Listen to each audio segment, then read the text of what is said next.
Hello, everyone, and welcome to this panel discussion on China's innovation markets, opportunities for global businesses.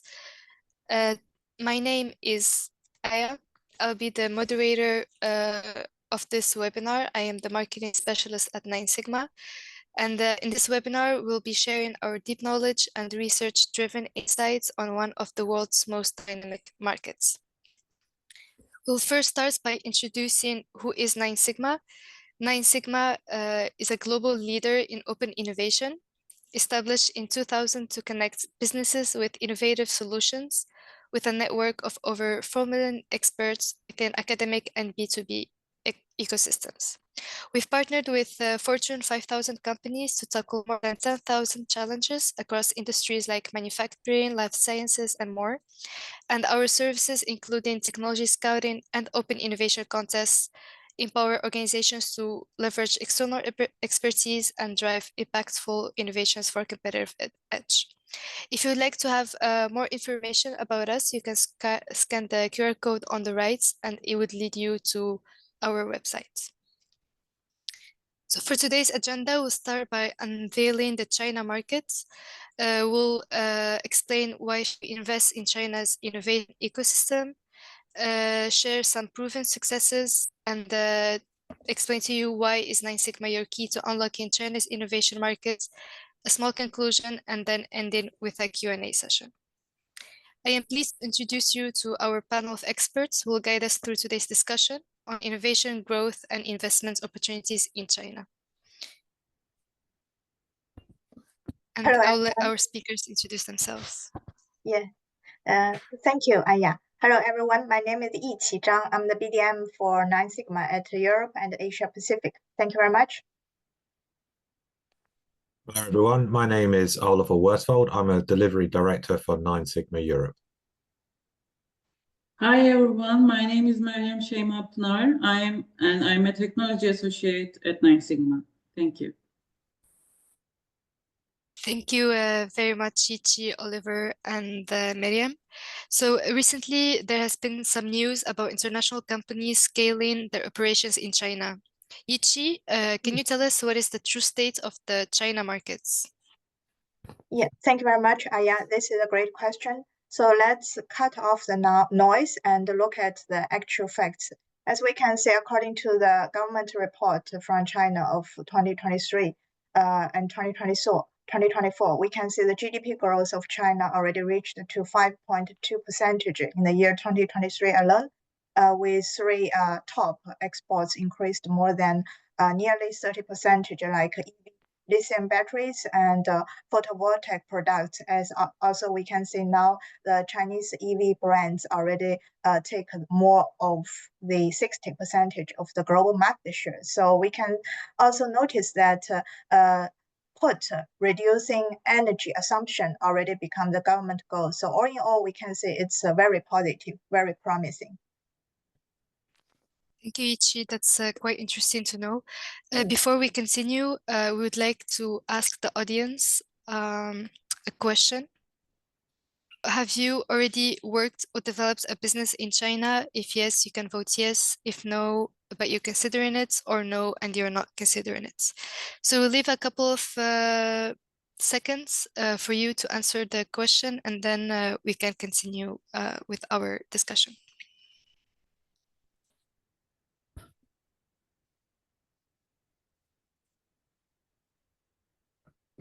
Okay, thank you very much, everyone. So our next question. Yiqi, can you tell us what are the most promising industries and technologies in China today? Thank you, Aya. That is a wonderful question.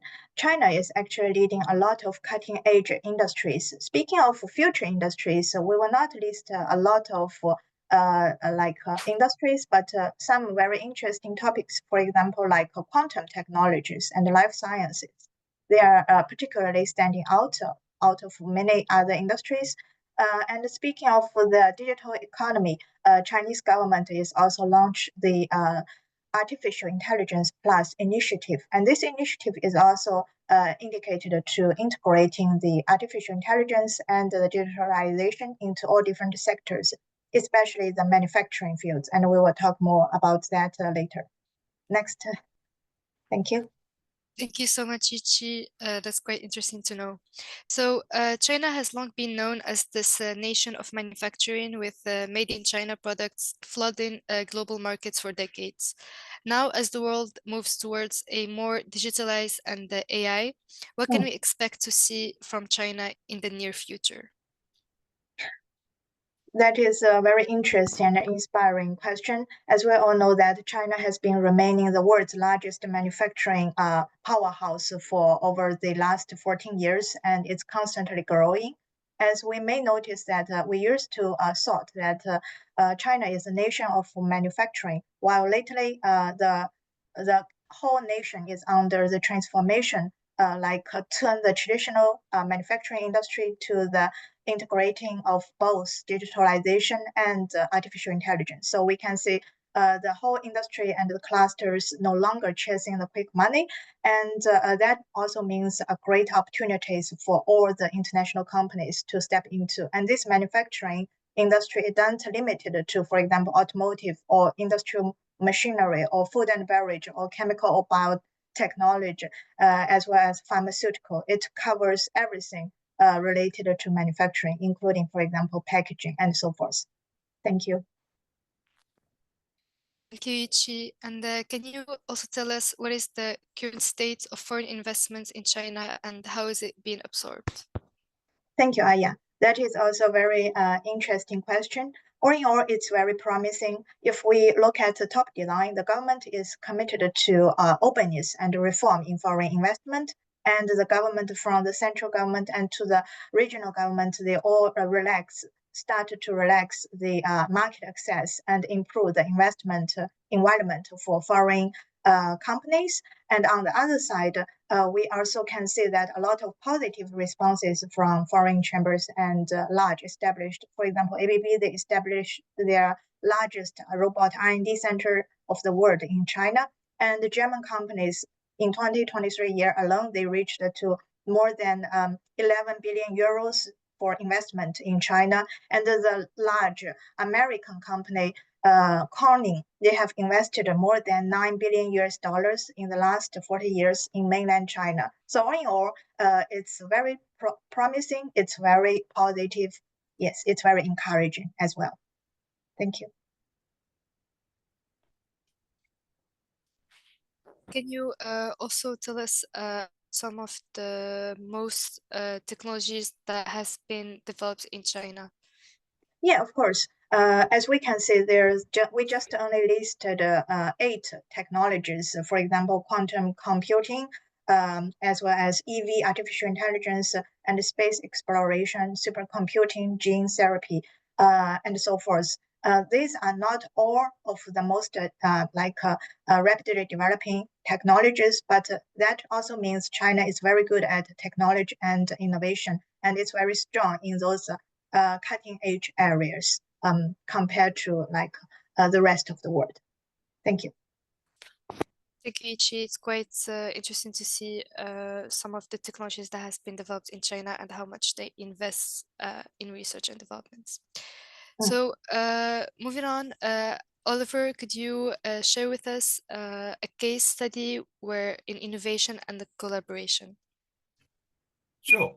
Thank you, Aya. So one of the key markets for China's growth is in the green hydrogen space. And at the start of 2024, a very large international company wanted to diversify its traditional business. And to do this, it wanted to increase the use of its products, primarily in the very nascent green hydrogen industry in China. Our client's product is a very low cost, high performance electrolysis catalyst. However, our client also found it very difficult to create partnerships and customers in China for the usual reasons. So therefore, using our intelligence service, within an 8-week period, Nine Sigma created a network of over 2,000 new connections inside the China green hydrogen market. This included government, clusters, business-to-business organizations, SMEs, and large corporations.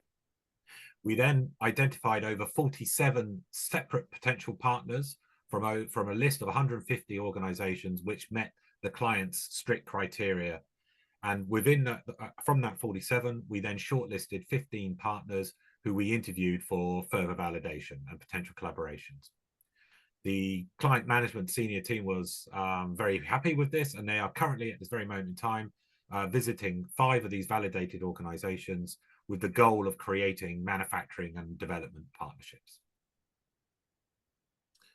So there's a number of key learnings that we got from this particular program, this program of work. But the key one here is, I think, that we need to understand and to actually promote is that China, both its companies and its government organizations at the senior and also central and local level, are very open to working with open innovation paradigms.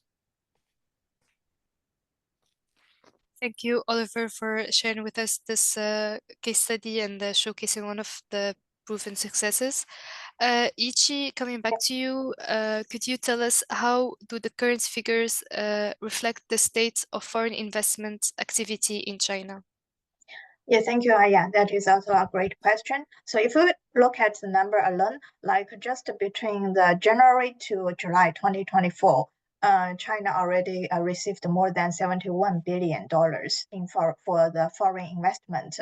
And on the other side, we can see all these numbers are very promising and very encouraging, very inspiring. All in all, it's that also means the opportunities are tremendous, and the market is still rapidly growing, and the investment are constantly like running into the China market. That means the foreign investments think very highly of the China market as it's the future strategy point for many large SME and international companies.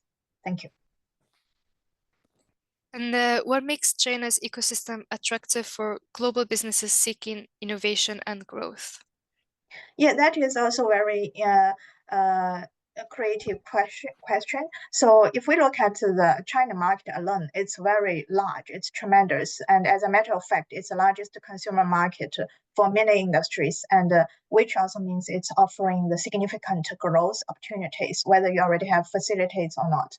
And on the other side, China is a global innovation powerhouse in R&D, and as a matter of fact, it's constantly growing and being stronger and stronger. On the other side, the Chinese governments and different entities also put massive investments in universities and research centers and industrial programs, which means all in all, if all the foreign companies or entities would like to grow in China or Asia Pacific, partnership with China's ecosystem definitely could be very like wise to do. Yes. Thank you, Ichi. It's quite impressive to see all the massive investments that China has been putting lately. Mariam, could you perhaps share with us a case study showcasing our work in the Chinese markets in innovation and collaboration? Thank you, Aya. Sure. This is another inspiring success story regarding Nine Sigma's activities in China. And this year, we run a partner mapping project for our client, who is the global leader in refractory production. Our client had an ambitious goal to decarbonize their global operations by investing in breakthrough technologies. One of these decarbonization strategies was investing in oxygen enrichment technologies for their China production plants. They asked us to identify and validate the potential partners in China who has the capabilities of either direct supply of oxygen gas or develop on-site gas production plants for them. As a result of that, in 3 weeks, we identified over 20 potential partners for oxygen production and connected with them to validate their competences against our clients' criteria. That validation resulted in shortlisting 7 companies from top 10 industrial gas companies in China, both local and international organizations included. So now our client's local team in China is in commercial collaboration discussions with the shortlisted organization, and they were really happy with the selections, and they are all aligning with what they were looking for. So as a result, and key learnings from this project is it showed us that traditional open innovation communication strategies were not successful to engage local industrial gas companies in China. However, with our unique strategy, we were able to create a great communication, to have in-depth technical discussions and knowledge with local companies. And again, this showed us that Chinese industrial gas companies can be very open to work with new partners with the right communication approach. And finally, again, this project proved Nine Sigma's strong expertise in identifying right partners in China. So thank you. Thank you, Miriam. It's quite nice to see how Nine Sigma has been supporting international companies in navigating and succeeding in the Chinese market. So now, before we go to our next question, I would like to ask another question to our attendees.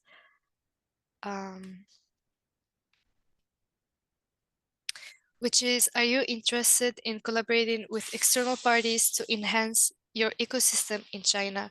If you are, you can vote yes, or no, you prefer to keep the services in-house. I will keep a couple of seconds for everyone to be able to answer.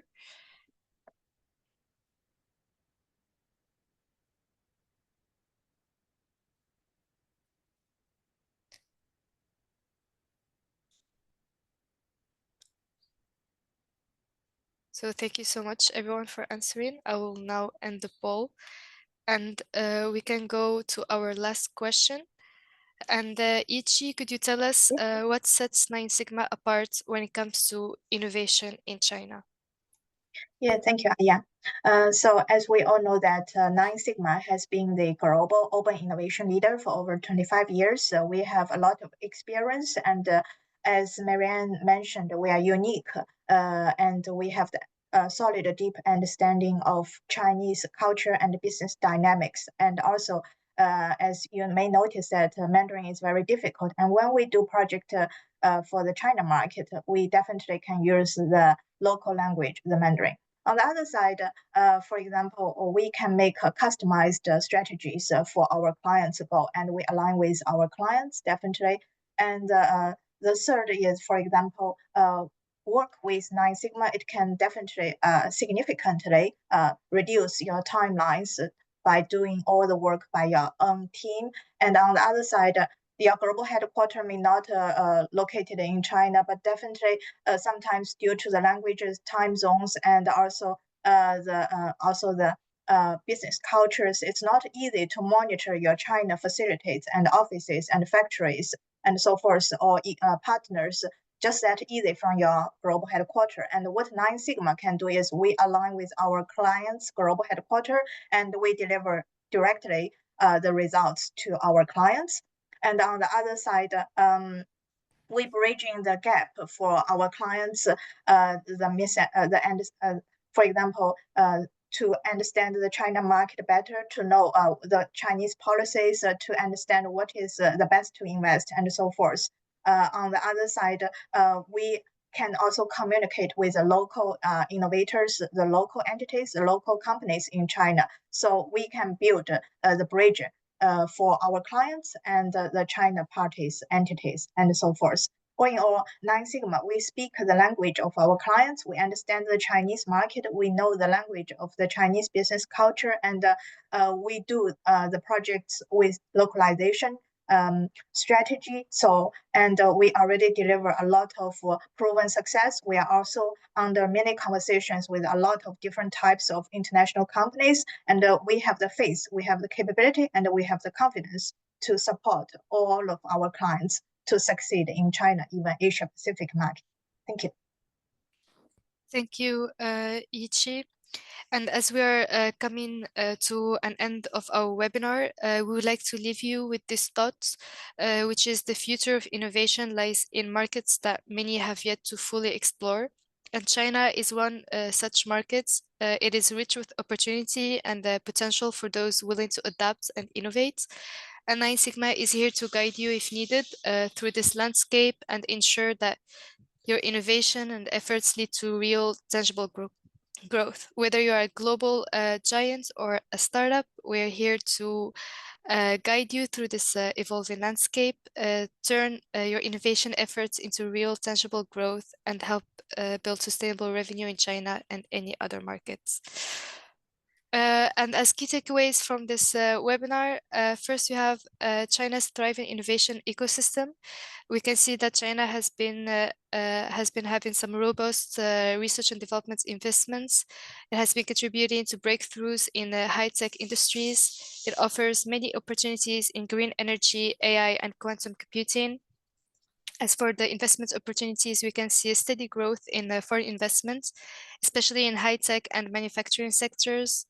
We can see that China is very open to international partnerships and collaborations, as well as for the strategic advantages. It has one of the largest consumer markets, offering scalable growth. It has the policies that favor innovation and sustainable development. As for Nine Sigma's expertise, we have proven ability to connect international companies with China's local innovators and tailor the strategies for market entry and collaboration. So now we would like to go ahead to the Q&A session, where our colleague Diane would help us with the questions that we have received from you. Diane, I'll let you take the lead. Yes, some interesting questions have arisen. So, Oliver, can I ask you, why would a company use Nine Sigma to find partners in China instead of do it ourselves? So as Yishi and we've been discussing in this sort of brief webinar, is that we have a process that we believe is extremely robust. We have knowledge of both the Chinese markets and also the innovation sector, and we have good links into both the local and the regional and national governments. These are all important, particularly when you're looking at new innovative sectors. Okay, thank you. Miriam, can I ask you, what is exactly partner mapping? Thanks, Diane. So the partner mapping service is a service that we introduced in the last 2 years to enhance the our open innovation services. So it provides a mapping of right partners depending on their competences, the regions, and their capabilities, aligning with key criteria. So it makes identifying right partners process really fast, efficient, and at the end, our clients get a good list of tangible collaborations at the end. So thank you. Thank you. Yichi, can I ask you a question? Yeah. You've been talking about the Chinese market, but are a lot of Chinese companies really interested in international collaboration? Actually, indeed, Diane. Like nowadays, as we all know that the competition come across always cross industries, and sometimes you just can't predict. And all the companies, including our partners and our networks in China, all the companies are very like open, as Oliver indicated several times, and they're willing to talk with us. And many companies, they also speak English for the company language. And on the other side, many more and more Chinese companies are willing to develop the international market. And definitely they are looking for more and more different types of international partners in different levels of collaboration. And the culture is quite open. You just start with little conversation would be great, and explore more about each other, and that is the initiative, and that is already the business culture in China. The market is no longer like 20-30 years ago, like the door is shut down, but instead it's very open. It's the whole market is blooming, and everyone wants to stand out, and everyone is eager to talk with the external parties. So yes, indeed. So all in all, it's blooming, and it's welcoming, it's warm, it's positive, it's promising. Yes. Sounds good. Another question for you, Yichi. Is government support important for collaborations in China? It depends which industry you are going to. For example, if you want to establish a new factory, then you really need to get to know the government and the Nine Sigma, we can support you for that. And we also communicated with different government entities. For example, if you want to go to like settle a new office, a brand new office or facilitate, you have to adopt the local government policies and as well as the local regulations, and you have to know what is mandatory items, for example, tax, and also the different policies. But all in all, it's just like anywhere else. The government is very open, and as we mentioned earlier today, from the top design to the local, like government, entities, everyone would like just like companies willing to enhance and embrace the international investments. The government also try to relax the market access for all types of international companies, and don't be very nervous, because it's no longer like 50 years ago, 30 years ago. The government is also quite international. As a matter of fact, many government entities, those officers, they also speak English, and they very often visit Europe and the US and the rest of the world to learn more, to communicate more. And as a matter of fact, one of our network from the government in China, they have been constantly asking us to bring more investment to China. They said, we have great clusters, we have great parks for chemistry, we are really great spot for the international companies. If you meet some of the companies, you're welcome to bring them to us. So you can see that everything is very supportive, and the whole business culture is very warming, and it's very promising. Yes, it's just bright. Yes.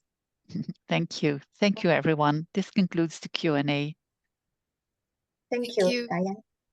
Thank you, Diane, Yiqi, Oliver, and Miriam. And thank you, everyone, for joining us today. We look forward to partner with you and driving the next wave of innovation. If you'd like more information, you can visit our website at www.ninesigma.com. We also have a very nice case study titled Enter the Inspiring Chinese Innovation Ecosystem with the Nine Sigma. You can go and delve deeper into the topic if you would like. And please feel free to reach out to us if you have any further questions, or if you'd like a private session, that's also possible to book. And that concludes our webinar for today.